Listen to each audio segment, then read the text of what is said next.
Imagine dedicating 16 years of your life to building your family's company, only to have your own sister fire you in front of everyone. That's exactly what happened to Daniel Carter. His sister believed she had finally taken complete control of the family business after becoming acting CEO. She humiliated him, stripped away his position, and told security to escort him out of the building. What she never knew was that years earlier, their father had quietly transferred 51% of the company's voting shares to Daniel through a secret legal trust. Daniel never wanted power. He only wanted to protect the company his father built from the ground up. But after his sister crossed the line, one board meeting changed everything. Hidden documents, shocking betrayals, a vote that stunned the entire board, and a family secret that no one saw coming would decide who truly deserved to lead. This wasn't just a fight over a company. It was a battle for a father's legacy. Let's start the video. My name is Daniel Carter. I'm 38 years old. The morning my sister fired me, she smiled while security escorted me out of the building I had spent 16 years helping build. She looked me straight in the eyes and said, "You're finished, Daniel. You don't work here anymore." Around us, employees stopped typing. Phones stopped ringing. No one said a word. Most of them looked away, not because they agreed with her, but because they were afraid. My sister, Victoria Carter, had been acting CEO of Carter Manufacturing for just 6 months. Our father had stepped away after heart surgery. Officially, he was recovering. Unofficially, Victoria had been waiting for this opportunity her entire life. She always believed she deserved the company. She just needed me out of the way. That Tuesday morning, she finally made her move. She walked into the executive conference room carrying a thin black folder. 3 corporate attorneys followed behind her. "So," she said with a smile, "I've decided to restructure the executive team." I already knew what that meant. Whenever Victoria used the word restructure, someone lost their job, usually someone who disagreed with her. She slid a document across the table. "Effective immediately. Your employment has been terminated." No explanation, no discussion, just one signature line. I looked at the paper, then at her. "You're firing your own brother?" She leaned back in her chair. "I'm firing an employee." The family part stopped mattering a long time ago. The attorneys avoided eye contact. Even they knew how wrong this looked. I closed the folder without signing anything. "I won't sign." "You don't have to," Victoria replied. "It's already been approved." She pressed a button beneath the conference table. 2 security guards entered. That was the moment I understood. She had planned every second. One guard spoke politely. "Mr. Carter, we've been instructed to escort you from the building." I slowly stood. 16 years. Thousands of late nights. Countless weekends. Every expansion. Every factory. Every major contract. And this was how it ended. Or at least, that's what Victoria believed. Because while she thought she had just removed me from the company, she had forgotten one very important detail. She knew I worked for Carter Manufacturing. She didn't know I owned most of it. The elevator doors closed behind me. For the first time in 16 years, I wasn't wearing an employee badge. The security guards stood quietly beside me. Neither of them looked comfortable. When we reached the lobby, one of them finally spoke. "I'm sorry, Mr. Carter. I was just following orders." I smiled. "I know. This isn't your fight." Outside, rain had started falling over downtown Chicago. Employees watched through the glass walls as I placed my box of personal belongings into my car. Some looked shocked. Others looked scared. A few discreetly nodded at me before walking away. They knew something wasn't right. My phone vibrated. It was my father. I let it ring. Then again. And again. 5 missed calls in less than 2 minutes. A text arrived. "Daniel, what happened? Victoria says you resigned. Call me immediately." I stared at the message. Resigned? She had already rewritten the story. That didn't surprise me. Victoria had always believed perception mattered more than truth. I put my phone back into my pocket. Instead of driving home, I drove to another office. Not Carter Manufacturing, a quiet law firm 5 blocks away. The receptionist smiled as soon as she saw me. "Good morning, Mr. Carter. Mr. Harrison has been expecting you." I nodded. "I think today is the day." 5 minutes later, I was sitting across from Richard Harrison, our family's corporate attorney for nearly 25 years. He looked at my face for only a second before asking, "She finally did it?" "Yes." Richard sighed. "I hoped your father would stop her." So did I. He opened a locked drawer and removed a thick blue binder. It had one label on the front: Carter Family Share Registry. He placed it on the desk between us. I've never shown this to anyone except your father. He turned to the final page. There it was. Victoria Carter, 24%. Robert Carter, 25%. Then, the last line. Daniel Carter, 51%. Richard folded his hands. Your father transferred his voting trust to you 8 years ago. He was worried Victoria would eventually try to take control. He made me promise not to tell either of you unless she forced the issue. I looked at the numbers. I hadn't seen them in years. I had almost forgotten what they meant. Richard smiled slightly. Daniel, she fired the CEO. I looked out the office window at the Carter Manufacturing headquarters across the street. Victoria thought she had won. She had no idea. The emergency board meeting she scheduled for tomorrow morning was legally mine to chair. Richard closed the share registry and slid it back into the locked drawer. So, he asked, what do you want to do? I didn't answer immediately. For 16 years, I had protected Carter Manufacturing like it was my own child. Every factory expansion, every overseas contract, every employee benefit program. I had built them one decision at a time. I wasn't interested in revenge. I was interested in protecting what my father had created. My father knows about the voting trust. Richard nodded. He signed every document himself. He wanted stability after his surgery. He believed you would never abuse the majority. I smiled faintly. He was right. Richard opened his laptop. The board meeting begins tomorrow at 9. Victoria plans to announce a complete leadership restructuring. I raised an eyebrow. What kind of restructuring? He turned the screen toward me. My stomach tightened. She wasn't just replacing me.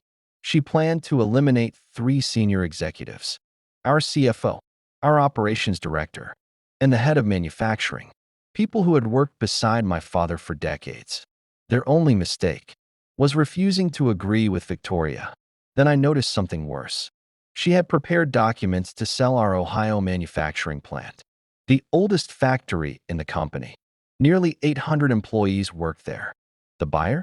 A private investment group known for buying companies, cutting staff, and selling assets for profit. Richard watched my expression. I thought you'd want to see that. I slowly closed the laptop. She'll destroy this company within a year. Richard nodded. Probably less. My phone buzzed again. This time, it wasn't my father. It was Melissa Grant, our chief financial officer. Daniel, did she really fire you? Before I could answer, another message appeared. Then another. Then another. The operations director, the legal department, plant managers from 3 different states. None of them believed the official announcement. None of them believed I had resigned. I replied with only one sentence. Don't make any decisions until tomorrow morning. Within seconds, Melissa answered. Understood. Richard smiled. They still trust you. I looked through the office window at the company logo shining across the street. Trust wasn't something you inherited. You earned it. Victoria had inherited her title. I had earned my reputation. And tomorrow morning, she was about to learn the difference. Wednesday morning arrived. At 8:30 a.m., I parked across the street from Carter Manufacturing. For the first time in 16 years, I wasn't entering through the employee entrance. Instead, I walked through the front doors reserved for board members. The receptionist looked stunned. Mr. Carter, I was told your employment ended yesterday. I smiled politely. It did. I'm not here as an employee. I'm here as a shareholder. She froze. I'll notify the boardroom. No need. They're expecting a meeting. Just not me. I stepped into the executive elevator. On the top floor, the atmosphere was completely different. Board members were arriving one by one. Some nodded respectfully. Others looked confused to see me. One of them, retired Judge William Foster, walked over. I heard you resigned. I didn't. I was terminated. His eyebrows rose. I thought as much. Inside the boardroom, Victoria stood confidently at the head of the table. A large presentation filled the screen behind her. The future of Carter Manufacturing. She smiled as directors took their seats. Good morning, everyone. Today marks a new chapter for this company. She hadn't noticed me yet. Richard Harrison entered behind me, carrying the blue shareholder registry. He placed it on the conference table without saying a word. Victoria finally looked up. Her smile disappeared. What is he doing here? Richard answered before I could. Mr. Carter is attending today's meeting. Absolutely not, Victoria snapped. He no longer works here. Richard remained calm. Correct. He isn't here as an employee. He's here as the majority shareholder. The room went silent. Victoria laughed. That's ridiculous. My father owns the controlling interest. Richard slowly opened the registry. He turned it toward every board member. Then he spoke clearly. As of the voting trust executed 8 years ago, Mr. Daniel Carter holds 51% of Carter Manufacturing. Every director leaned forward. Victoria's face turned pale. No, that's impossible. Richard slid the signed documents across the table. Your father executed these before his surgery. They are fully legal. Victoria grabbed the papers with shaking hands. She flipped through every page, every signature, every notarized seal, every legal filing. They all said the same thing. She looked up at me. You knew? I met her eyes. I hoped I'd never need to use it. Then I pulled out the chairman's seat and sat down. For the first time since my father stepped away, the room knew exactly who was in charge. Nobody spoke. The boardroom, usually filled with arguments and presentations, had fallen completely silent. Victoria remained standing. The shareholder registry was still in her hands. She read the final page again, then again, as if the numbers might somehow change. They're real, she whispered. Judge Foster adjusted his glasses. They've been real for 8 years. Victoria looked at Richard. Why didn't anyone tell me? Richard answered calmly. Because your father instructed me not to. He believed the voting trust would only be revealed if the company's future was threatened. She slowly turned toward me. So you knew this whole time? I nodded. I did.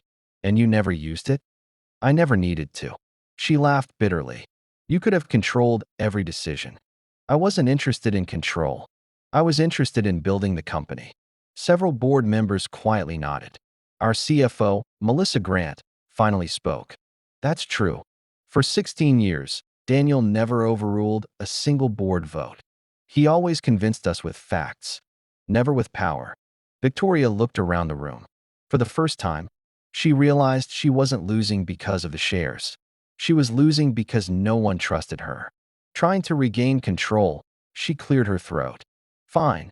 If Daniel wants to play chairman, let's continue the meeting. She clicked her presentation remote.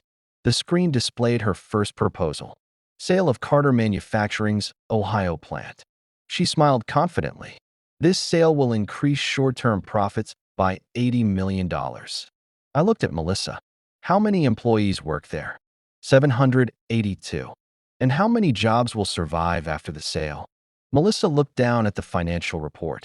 Approximately 100. The room fell silent again. Victoria quickly interrupted. Businesses have to make difficult decisions. I looked directly at her. No, short-sighted leaders do. I stood and walked toward the screen. Then I pressed the remote. The next slide appeared. It wasn't part of Victoria's presentation. Richard had uploaded it moments earlier. The title read, Alternative Expansion Plan. Projected profit increase. $126 million. Without closing a single factory. Without laying off a single employee. Every board member leaned forward. Victoria stared at the screen in disbelief. She had spent weeks preparing her proposal. I had built a better one. Over a year ago, the boardroom fell silent. Every director studied the numbers on the screen. Projected revenue increase. $126 million. No factory closures. No layoffs. No asset sales. Melissa Grant looked at me. Daniel, when did you prepare this? 14 months ago. The room erupted in whispers. Victoria stared at me in disbelief. You've been hiding this plan? I shook my head. No, I submitted it last year. She frowned. I've never seen it. Melissa opened her laptop. I have. She searched the company archives for a few seconds.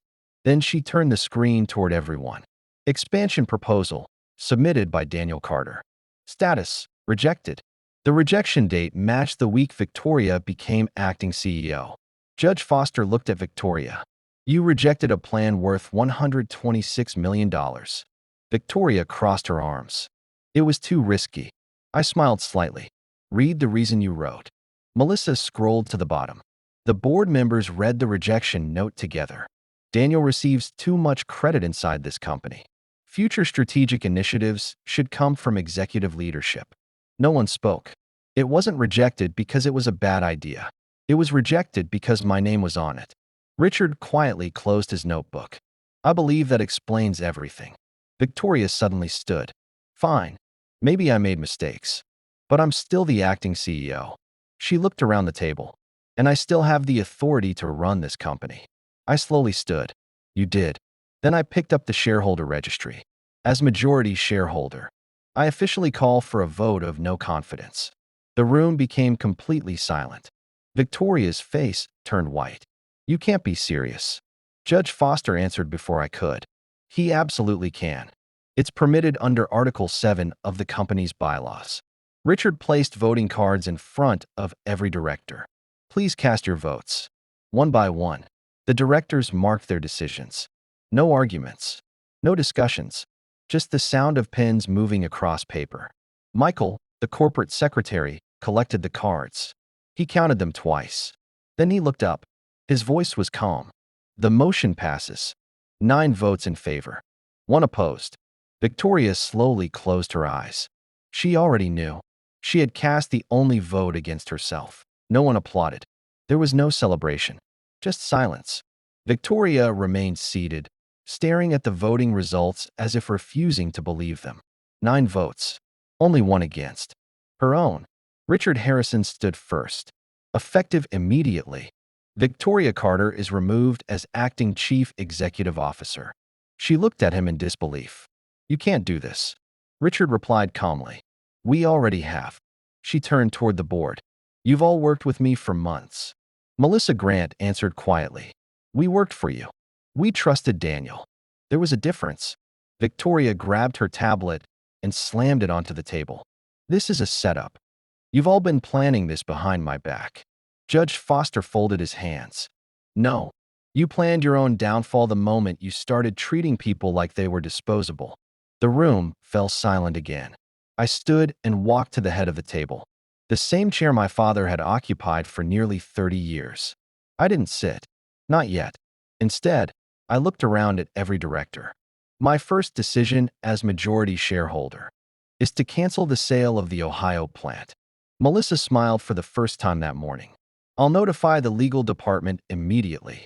My second decision is to approve the expansion plan that was rejected last year. Several directors nodded in agreement. Projected revenue would increase. Nearly 800 jobs would be protected, and the company would continue growing, without sacrificing the people who built it. Victoria laughed bitterly. So that's it. You win. I looked at her. This was never about winning. It was about protecting the company. She picked up her handbag. You'll regret humiliating me. I shook my head. I didn't humiliate you. You fired your own brother. You lied to our father. You tried to destroy 800 jobs. Those were your decisions. I'm simply dealing with the consequences. For the first time, Victoria had no comeback. She walked toward the boardroom door. Just before leaving, she turned around. You think Dad will choose you? I answered honestly. I don't want him to choose. I just want him to know the truth. She opened the door and walked out. None of the directors stopped her. The door closed softly behind her. Then my phone rang. The caller ID showed one name. Dad. I looked at the screen for a few seconds. Then I answered. Hello. His voice was calm. Daniel. I just heard everything. There was a long pause. Then he said something I had waited 16 years to hear. I'm proud of you, son. I didn't speak for several seconds. My father's words echoed in my mind. I'm proud of you, son. It was the first time I had ever heard him say it. Not after graduating college. Not after landing our biggest client. Not after opening 3 new factories. Today, after losing my job, he finally said it. When can you come see me? He asked. I'll be there this afternoon. I'll wait. The call ended. The boardroom remained silent. Melissa smiled. I think that's the happiest I've ever seen you. I laughed softly. You'd be surprised. Judge Foster stood and buttoned his jacket. Before we adjourn, I believe everyone deserves to know why Robert transferred the voting trust. Every director looked toward Richard Harrison.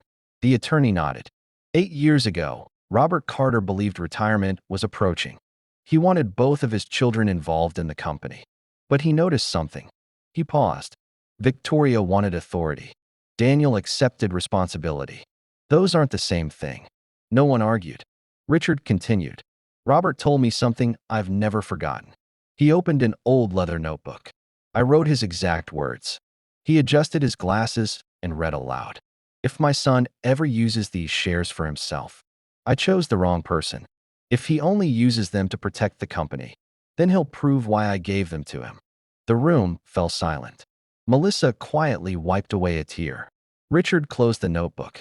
I believe today's meeting answered Robert's question. Just then, the boardroom doors opened again. Everyone turned. It was Olivia Carter, Victoria's 23-year-old daughter. She looked frightened. I've been looking everywhere for Mom. Then she noticed me. Uncle Daniel. What happened? No one answered. Olivia looked around the room. She saw the empty CEO chair, the voting papers, the shareholder registry. Slowly, she understood. Her voice became almost a whisper. Mom fired you. I nodded once. And then the board removed her. Tears filled Olivia's eyes. I'm so sorry. She stepped toward me. I didn't know any of this. I placed a hand on her shoulder. I know. None of this was her fault. But as Olivia stood there trying to process everything, another problem arrived. Richard's phone vibrated. He looked at the screen.